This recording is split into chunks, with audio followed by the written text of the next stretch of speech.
थर जी मिट्टीअ जो लोक फनकार अरब फ़कीर। साईं मुंहिंजा थर जे ऋण पट जी ख़ामोशीअ में कलो के ॾींहं हिकु सुर हमेज लाइ ख़ामोश थी वियो। अरब फ़कीर थर जे लोक मौसीक़ी जो अहिड़ो आवाज़ जेको पंहिंजे फ़न सां दर्दनि ख़ुशियुनि के गीतनि में ॿुराए ॻाईंदो हो। कल 21 सेप्टेम्बर 2025 ते हिन फ़ानी दुनिया खे 80 सालनि जी उमिरि में अलविदा चई वियो। सिविल अस्पताल मिठीअ में आख़िरी साह खणंदड़ी फ़नकार पंहिंजी ज़िंदगीअ में न सिर्फ़ ॾाढियूं मुश्किलातूं ॾिठियूं पर पंहिंजे फ़न सां उन दर्दनि खे शाइरी ऐं मौसीक़ी जो रूप ॾिनो। अरब फ़कीर जे फ़न जो इहो हिसो संस गीत ॾोरो आहे जंहिं हिन खे बैनुल अक़वामी शोहरत ॾियारी। इहो सिर्फ़ हिकु गीत न हो पर थर जे ग़रीब इंसाननि जी ज़िंदगीअ जो अक्स हो।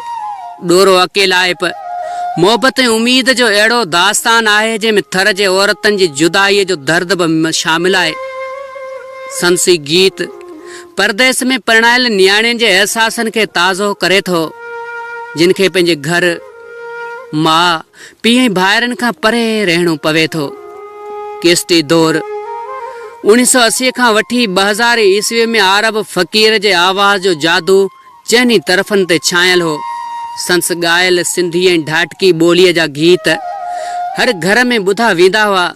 अॼु बि जॾहिं को संदसि पुराणो गीत ॿुधे थो त दिलि अंदरि हिकु अजीब सुकून ऐं दर्द जो अहसासु पैदा थिए थो। संस गीतनि में थर जे लोक अदब किसनि ऐं रवायतनि जो ज़िक्र आहे जेको ॿुधंदड़नि खे उन खिते जी सकाफ़त सां जोड़े थो।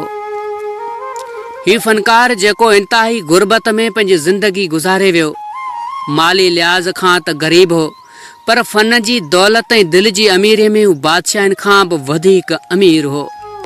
अरब फ़कीर जी सादगी ऐं नेक नियती हिन जी शख़्सियत जो ख़ासि हिसो हुआ। हिन जी वफ़ा सां थर पंहिंजे हिकु असल राॻीअ खे विञाए वेठो आहे। अरब फ़कीर असांजे विच में जिस्मानी तौर त न आहे पर संस रूह संस गीतनि में हमेशह जीअरो रहंदो। थर जी लोक मौसीक़ी जी तारीख़ में संस नालो सुनहरे अखरनि में लिखियलु आहे ऐं संस आवाज़ हमेशह असांजे दिलनि में गूंजंदो रहंदो। हू हिकु अहिड़ो शख़्स हो जे दुनिया खे दर्दनि सां गॾु मोहबत बि ॾिनी। हा, मोहबत बि ॾिनी।